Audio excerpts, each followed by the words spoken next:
Hello students, welcome back to physics class. Students, आज हम यहाँ पे बीएससी 6 सेम का नेक्स्ट टॉपिक करने वाले हैं। मैं पेपर मेंशन कर देती हूँ, राइट। पेपर हमारा 1 चल रहा है ना, atomic molecular and laser physics का।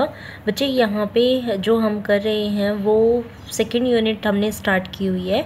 सेकेंड यूनिट के अंदर मैंने आपको anomalous जीमन effect, normal जीमन effect and जीमन effect किया था, और पाशन बैक इफेक्ट और स्टार्क इफेक्ट की इंट्रो दे दी थी कि ये किस वजह से आते हैं, है ना।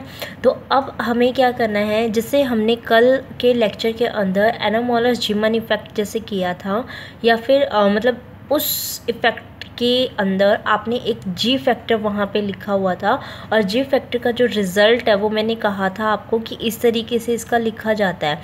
अब वो उस तरीके का जो रिज़ल्ट है वो हमने जो लिया है वो आपको यहाँ से पता चलेगा कि वो रिज़ल्ट मैंने ऐसे क्यों लिख दिया है ना।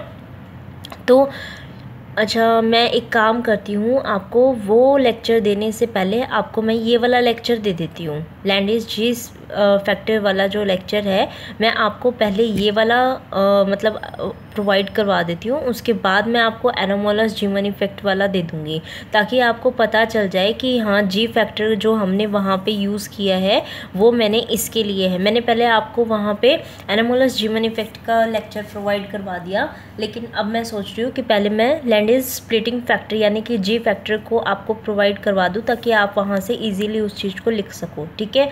तो अब बेटा, जब जी फैक्टर इसके अंदर बताना है तो जी फैक्टर के लिए ध्यान दो कि जी फैक्टर जो आपका ये जो आएगा आपका लैंडिस स्प्लिटिंग फैक्टर, ये आपका तब इंट्रोड्यूस होगा जब आप क्या करोगे, टोटल एंगुलर मोमेंटम निकालोगे, ठीक है। टोटल एंगुलर मोमेंटम का मतलब कब आता है? Total angular momentum is the sum of orbital angular momentum and spin angular momentum. अब स्पिन आप जो प्लस कर रहे हो या माइनस कर रहे हो, या किसी भी तरीके से हमारे पास आता है, यहाँ पे टोटल एंगुलर मोमेंटम आता है, ठीक है। और एक्चुअली में हम इसका सम अप ही लेके चलेंगे इसके अंदर, ठीक है। तो जो हमारी फॉर्म होती है J is equal to L plus S वाली, हम उसी को ही क्या करेंगे, यहाँ पे कंसिडर करेंगे। और इसके लिए हमें एक वो भी पता है कि इसको करते कैसे हैं। इसके लिए हम क्या करते हैं, एक एल वेक्टर ले लेते हैं, कैपिटल ले लेते हो, कैपिटल वो करना है तुझे, तो एल वेक्टर ले लिया मैंने, एस वेक्टर ले लिया, और इन दोनों का रिजल्टेंट निकालना था। तो रिजल्टेंट हमारा इस डायरेक्शन के अंदर क्या हो जाएगा, आ जाएगा, और ये क्या हो जाएगा आपका जे वेक्टर। अब एल जो है वो भी जे के साथ एंगल बना रहा है, एस भी क्या कर रहा है, वो भी जे के साथ एंगल बना रहा है। तो हम इसके साथ वाला एंगल थीटा ना मान के थीटा 1 कर देते हैं, और इसके साथ वाला जो एस हमारा एंगल बना रहा है टोटल एंगुलर मोमेंटम के साथ, वो बच्चे क्या मान लिया मैंने, थीटा 2 कंसिडर कर लिया, ठीक है। 1 इसको लिया था, 2 इसको ले लेते हैं। तो अब क्या करना है, अभी ये कंसिडर करना है, तो इसके रिगार्डिंग लिख लेते हैं, है ना। तो इसके रिगार्डिंग लिख लीजिए कि total magnetic moment of electron in an atom is sum of its orbital and spin magnetic moment, ठीक है। इसका मतलब क्या है, क्योंकि वहाँ पे भी हमें किसके उसमें जब एनामोलस जीमन इफेक्ट देखोगे तो मैग्नेटिक मोमेंट की फॉर्म में इसको करना पड़ेगा। तो हमें जब अगर इनका टोटल एंगुलर मोमेंटम है तो इनका जो मैग्नेटिक मोमेंट आएगा तो बच्चे वो भी तो इक्वल होएगा। तो म्यू जे को आप कैसे रिप्रेजेंट करोगे, म्यू एल प्लस में म्यू एस, ठीक है। इसका कहने का मतलब है कि जो टोटल आपका मैग्नेटिक मोमेंट है आपका, वो किसके इक्वल होगा, magnetic moment of orbit plus में मैग्नेटिक मोमेंट ऑफ स्पिन के, ठीक है। अब यहाँ तक हमें पता चल गया कि ये इसके इक्वल है, लेकिन मैंने आपको इसका फॉर्मूला भी तो बताया हुआ है ना कि म्यू एल आपका किसके इक्वल होता है, म्यू एल किसके इक्वल होता है आपका माइनस में E/2m, और यहाँ पे कितना था आपका एल वेक्टर था, राइट। तो एल वेक्टर को आप क्या लिख सकते हो, एच कट और under root of L into L plus 1।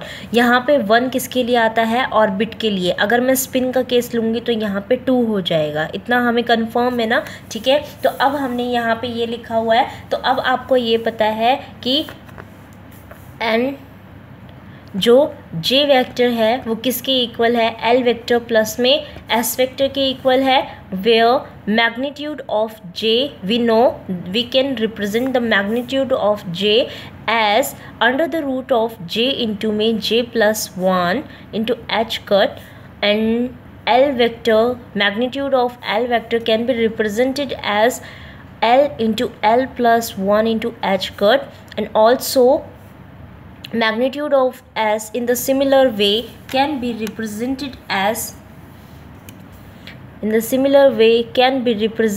as under root of S into S plus 1 into H cut. ठीक है, ये जो रूट में है ये ओनली आपका इसका है L into L plus 1, H cut आपके रूट से बाहर है। ठीक है, तो अगर ये इस तरीके से है तो जहाँ पे जे की वैल्यू हम इस तरीके से इसका दिखाते हैं, तो जो ऑर्बिटल मैग्नेटिक मोमेंट है आपका वो आपका किस तरीके से दिखाया जाता है, वो दिखाया जाता है mu L is equal to, अब यहाँ पे पता है E H cut by 2m यानी कि e h by 4πm nothing but Bohr magneton. ठीक है, तो we can represented this as a Bohr magneton who symbol is mu B under root of L into L plus 1, and spin magnetic moment is given as mu S is equal to minus, बच्चे यहाँ पे ये जो अगर हम यहाँ पे ये जो जी लेके चल रहे थे, ठीक है, इस जी की वैल्यू आपकी अगर ऑर्बिट लेके चलते हैं तो 1 आती है। ठीक है, लेकिन अगर स्पिन लेके चलते हैं तो कितनी वैल्यू आती है, 2 आती है। मैंने आपको पहले बताया हुआ है। तो यहाँ पे माइनस की 2 mu B under root of S into S plus 1, जैसे आपने इसके लिए बताया है इसके लिए बताया है, अब हमें क्या करना पड़ेगा, म्यू जे को भी यहाँ पे कैलकुलेट करना पड़ेगा। ठीक है, तो फॉर टोटल म्यू एस हम क्या करते हैं, इसकी डायरेक्शन, ये डायरेक्शन हमने इसके ऊपर अप्लाई कर रखी है, देखो। ठीक है, तो अब म्यू जे अगर आपको फाइंड आउट करना है तो mu J is equal to mu L plus में म्यू एस के इक्वल हो जाएगा फॉर टोटल, आपका टोटल म्यू जे इज ये छोड़ो, यहाँ पे एंगल ले लेते हैं। ठीक है, इसको छोड़ो, हम एंगल लेके चलते हैं कि क्योंकि अब ये कंसिडर कर रहे हैं। ठीक है, तो ये कंसिडर कर रहे हैं तो लिखो let angle between L and J be θ1 and θ2 किसके लिए है, एस एंड जे इज θ2। ठीक है, देखो यही लिया हुआ था मैंने। ठीक है, ये मेरा L1, ये मेरा L है और ये मेरा S है वेक्टर की फॉर्म में, और ये मेरा क्या हो जाएगा टोटल J। ठीक है, तो टोटल J L के साथ थीटा बना रहा है θ1, और ये जो एंगल बना रहा है ये बना रहा है θ2। ठीक है, यही हमने यहाँ पे लिखा है, let the angle between L and J be θ1 and S and J be the θ2। ठीक है, अगर ये इस तरीके के एंगल है तो म्यू जे, अगर ये एंगल बना रहे तो हम डायरेक्ट इसको नहीं लिखेंगे इसके अंदर, हमें इसके एंगल के साथ में लिखना पड़ेगा। ठीक है, तो mu J is equal to mu L vector cos of θ1 plus में म्यू एस कोस ऑफ θ2। अब हमें इस तरीके से इसको रिप्रेजेंट करना पड़ेगा। अब देखो यहाँ पे अगर ये म्यू जे इसके इस तरीके से है तो ये वेक्टर की फॉर्म में थी, तो हमने इसका रिजल्टेंट ही दे रखा है। वैसे तो ये जिस तरीके से ये निकला हुआ है डायरेक्शन पूरी सही है, तो इसको हम as simple mu J is equal to mu L cos of θ1 plus में म्यू एस कोस ऑफ θ2 लिख सकते हैं। इसको मैं इक्वेशन 1 कंसिडर कर लेती हूँ। ठीक है, अब आप फिगर के पास जाओ, फिगर के से आपको ये पता चलेगा, जैसे इस एंगल की तरफ देख रहे हैं, अगर इस एंगल की साइड देखें तो आपको अच्छे से पता चल रहा है कि इस एंगल के उसमें एल जे के साथ इंटरेक्ट करता है। ठीक है, एल जे के साथ इंटरेक्ट करता है, तो जे तो मेरा वैसे तो एल प्लस एस है, अगर एल जे के साथ इंटरेक्ट कर रहा है तो J minus L is equal to S लिखा जाएगा। ठीक है, तो जे स्टार का स्क्वायर, J star L star is equal to S star, mainly तो हम ऐसे ही लिखते हैं, है ना, क्योंकि ये सारे क्वांटमली कैसे रिप्रेजेंट है, under root of L into L plus 1, और under root of L into L plus 1 nothing but what, L star. ठीक है। तो यहाँ से देखो J star minus L star इसका स्क्वायर कर दो, squaring on both side. Squaring अगर करते हैं तो यहाँ से आपको पता है जे स्टार का स्क्वायर प्लस में एल स्टार का स्क्वायर माइनस में 2JL cos of theta. Theta कौन सा आएगा बेटा, यहाँ पे एल और जे जो थीटा बना रहे हैं वो थीटा 1 बना रहे हैं, ठीक है।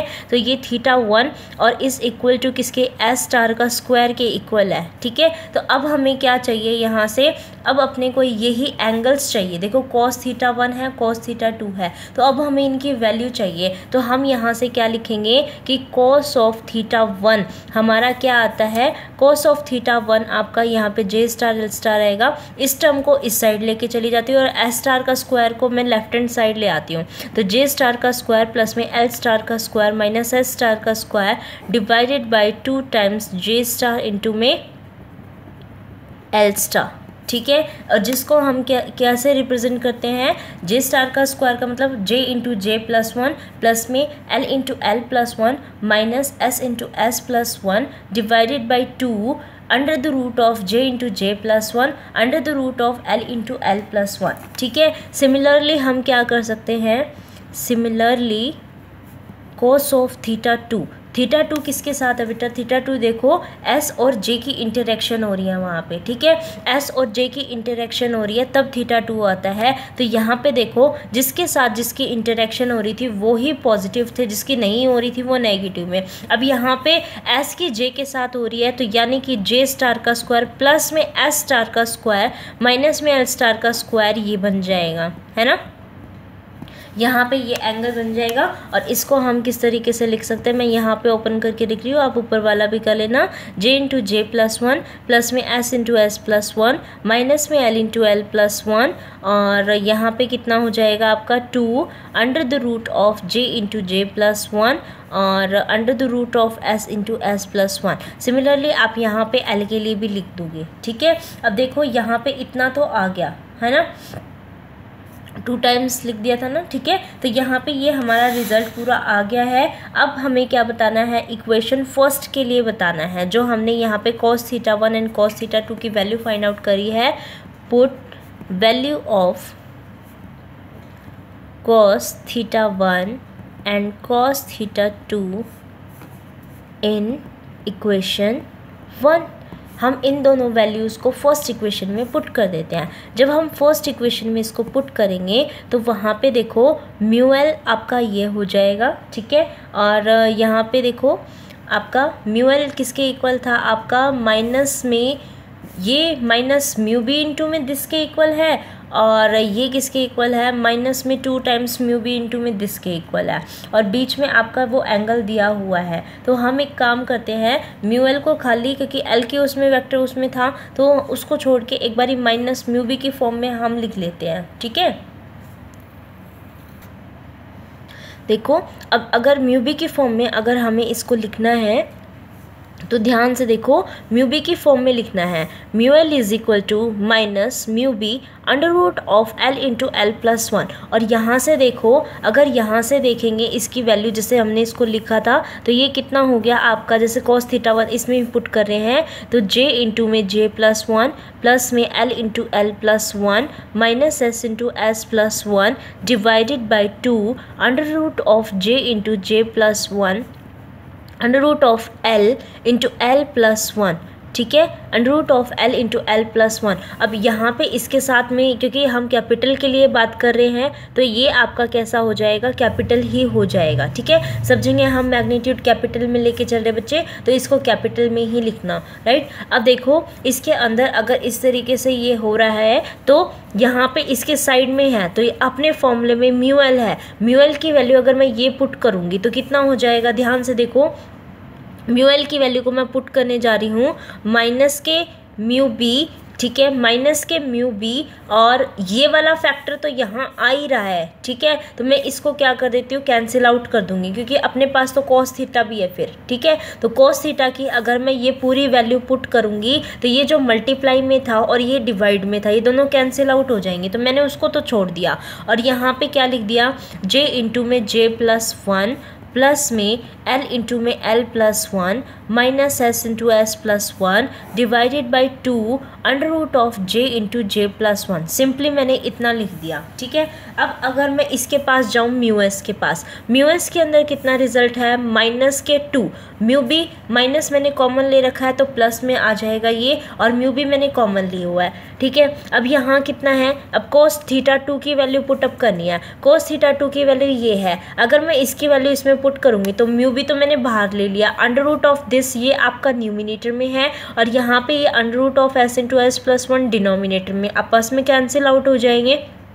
कैंसिल आउट होने के बाद जो रिमेनिंग टर्म यहाँ पे बचेगी वो j इंटू में j प्लस वन, प्लस में s इंटू में s प्लस वन, माइनस में l into l plus one, divided by 2 under root of j into J plus one आपका हो गया, ठीक है। अब इसको करने के बाद हमें क्या करना है, जस्ट इसको सिंप्लीफाई करना है, ठीक है। और जो कांस्टेंट आएगा उसको क्या कर देंगे, कोई नाम दे देंगे, ठीक है। अब इसको क्या करते हैं, एक बारी बच्चे सिंप्लीफाई कर देते हैं, ठीक है। अगर सिंप्लीफाई करेंगे तो यहाँ से देखो म्यू जे का रिजल्ट कितना आएगा माइनस के म्यू बी, ठीक है। डिनोमिनेटर दोनों के सेम है तो मैं डिनोमिनेटर को सेम ही कर देती हूँ, जे इंटू जे प्लस वन, और यहाँ पे देखो जे into J plus one 1 time, जे into J plus one 2 time, तो मीन्स टोटल कितना हो गया आपका 3, और जे इंटू जे प्लस वन को क्या लिख सकते हैं, जे स्टार का स्क्वायर लिख सकते हैं, है ना। अब यहाँ पे देखो l इंटू एल प्लस में 1 है, और यहाँ पे ये पूरे के साथ मल्टीप्लाई था, है ना। ये बच्चे पूरे के साथ ही आपका क्या है, मल्टीप्लाई है, ठीक है। अब ये पूरे के साथ में, क्योंकि देखो 2 हमारा जो है वो इस पूरे के साथ में था तो पूरे के साथ में है, तो ये कितना हो जाएगा आपका l की टर्म माइनस में हो जाएगी, क्योंकि ये माइनस के 2 टाइम्स हो गया, ये प्लस का 1 है, तो यानी कि ये कितना हो गया आपका माइनस के l स्टार का स्क्वायर, और s आपका 2 टाइम्स पॉजिटिव है और 1 टाइम नेगेटिव है, तो इसका मतलब ये प्लस के s स्टार का स्क्वायर हो गया है ना। अब यहाँ पे क्या करते हैं, देखो इसके नीचे वाली टर्म में under root of J into J plus one में आ रखी है, तो हम क्या करते हैं, इसको भी थोड़ा सिंप्लीफाई कर देते हैं ताकि ये रूट में ना आए नीचे हमारे। अगर हमें रूट में नहीं लेके आना, इसका मतलब जे स्टार से मेरे को मल्टीप्लाई भी करना पड़ेगा और जे स्टार से मेरे को डिवाइड भी करना पड़ेगा, है ना। अगर हम जे स्टार से वो कर देते हैं, ये भी तो जे स्टार ही था, under root of J into J one आपका क्या है, जे स्टार ही तो था, तो ये कितना हो जाएगा, जे स्टार का स्क्वायर, ठीक है। तो अब देखो ये टर्म आपकी क्या हो गई है, ये टर्म आप लिखोगे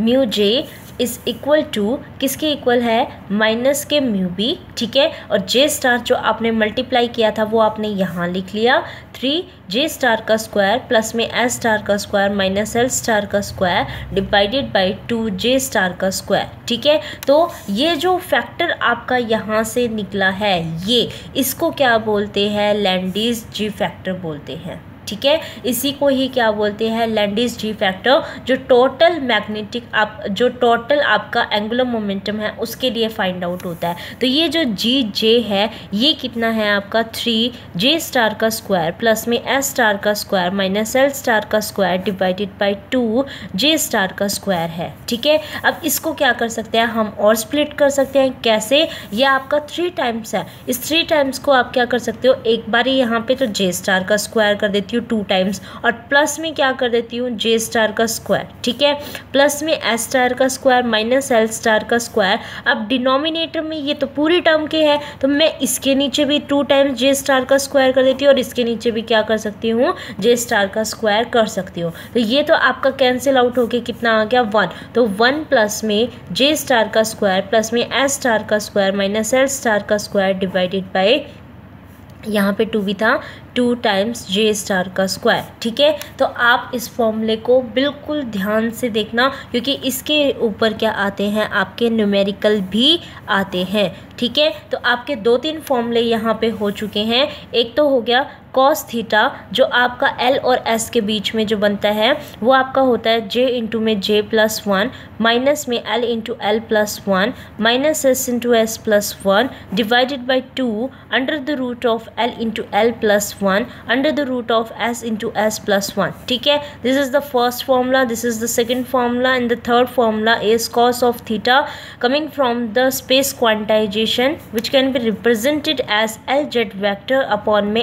L vector means MLH cut divided by under the root of L into L plus 1 H cut. ठीक है, तो यहाँ से हमने 3 फॉर्मूले लिए हैं और ये तीनों फॉर्मूलों के बेस पे आपका कोई भी न्यूमेरिकल आ सकता है, मोस्ट प्रोबेबल है. ठीक है, कि ये न्यूमेरिकल आपका आ सकता है. और यहाँ से देखो ये जो मैग्नेटिक मोमेंट है, एक न्यूमेरिकल आपका ये भी आएगा. जी फैक्टर निकालो, आपको कोई टर्म दे दी जाएगी, उस टर्म के बेस पे क्या करना है, जी फैक्टर फाइंड आउट करना है और मैग्नेटिक मोमेंट फाइंड आउट करना है. तो मैग्नेटिक मोमेंट बच्चा क्या हो गया आपका, यहाँ से देखो माइनस के म्यू बी जी इंटू में जे वेक्टर, जे स्टार को क्या लिख सकते हैं, under root of J into J plus 1. ठीक है, तो उस न्यूमेरिकल को करने के लिए आपको ये फॉर्मूला भी पता होना चाहिए. ठीक है, ये आता है, आप देखोगे आपके जो प्रीवियस ईयर क्वेश्चन पेपर्स हैं तो उसके अंदर आप देखोगे कि जी फैक्टर एंड मैग्नेटिक मोमेंट आपका निकालना बहुत बार पूछा हुआ है.